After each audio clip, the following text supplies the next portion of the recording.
What was supposed to be a simple morning show interview turned into one of the most explosive confrontations ever aired live on television. Sylvester Stallone walked into the Good Morning America studio expecting a few laughs, some promotional talk about his new film, and maybe a couple of nostalgic nods to Rocky and Rambo.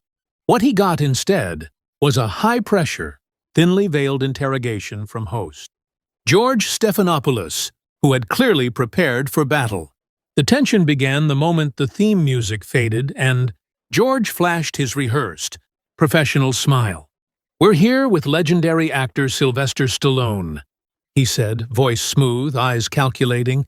"Sly, thanks for joining us this morning." Stallone returned the greeting politely, his tone casual.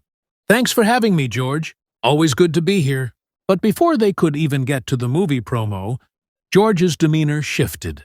Gone was the cheerful TV host.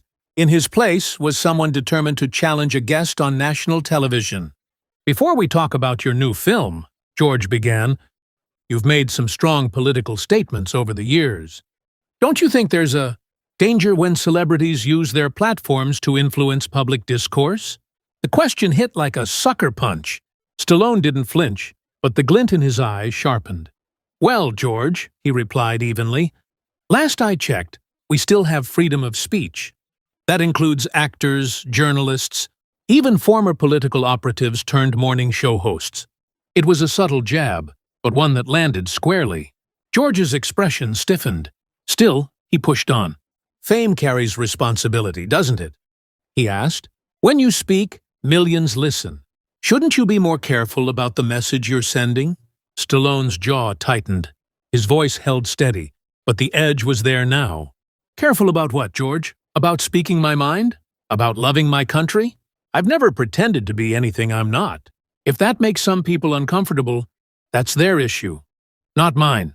George leaned in, clearly energized by the brewing conflict. "With great power comes great responsibility," he said. Stallone raised an eyebrow. "Did you just quote Spider-Man at me?" The audience chuckled nervously, sensing the tension. "I came here to talk about my movie."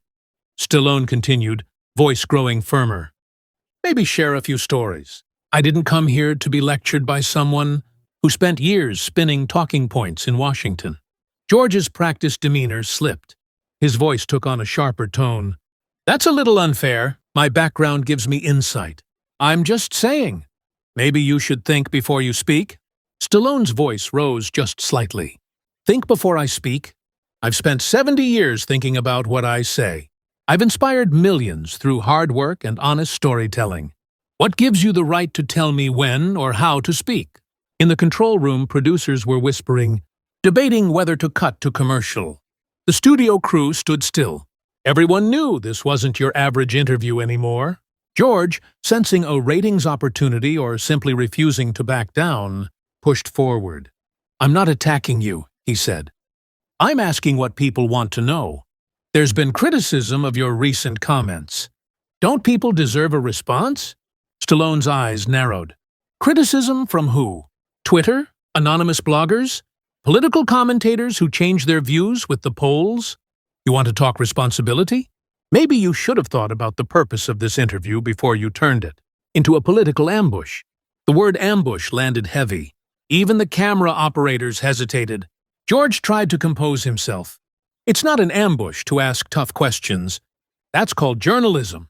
Something you might not understand, given your background in, well, punching people on screen." That was it. Stallone's face hardened. "Punching people on screen, huh? Well, at least when I do it, the audience knows it's fiction.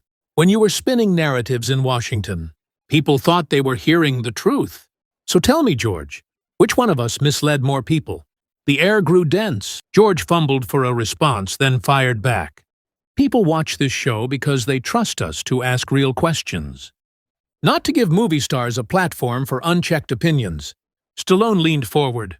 "You want a real question? When you worked in the White House, twisting facts to shape public perception, did you ever think about the responsibility you had? Or were you too busy being useful to your political bosses?" George's jaw clenched. His voice cracked slightly. "What I did then is different. This is journalism. I'm objective. Objective? Stallone repeated, scoffing. From where I'm sitting, you invited me under false pretenses, so you could make this about politics instead of my work. That's not journalism. That's desperation. George's voice dropped to a low growl. At least my work had real-world impact. Your movies? Just entertainment? Stallone's voice dropped, almost a whisper. Rocky was about a man with nothing who fought for dignity. About hope.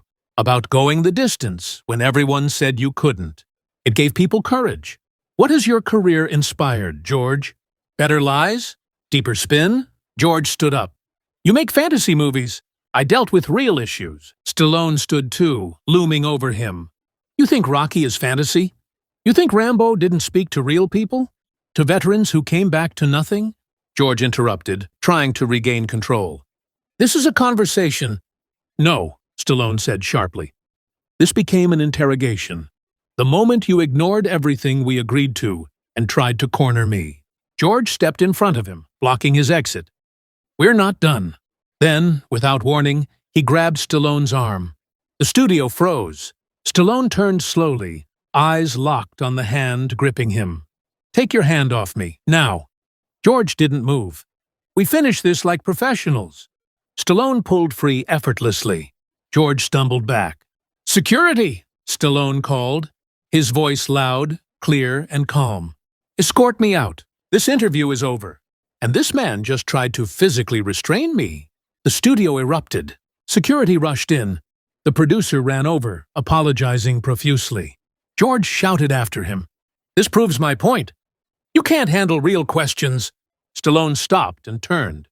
You want to know what takes courage? Creating something that lifts people up. Telling stories that inspire. You hide behind cameras and insult your guests. Then call them cowards when they walk away. He looked directly into the main camera. And you, George, you started a fight you couldn't finish. With that, Stallone removed his mic, dropped it gently on the table, and walked out with security by his side. George stood there alone, stunned, in front of rolling cameras and a nation that had just witnessed one of the most dramatic implosions in morning show history.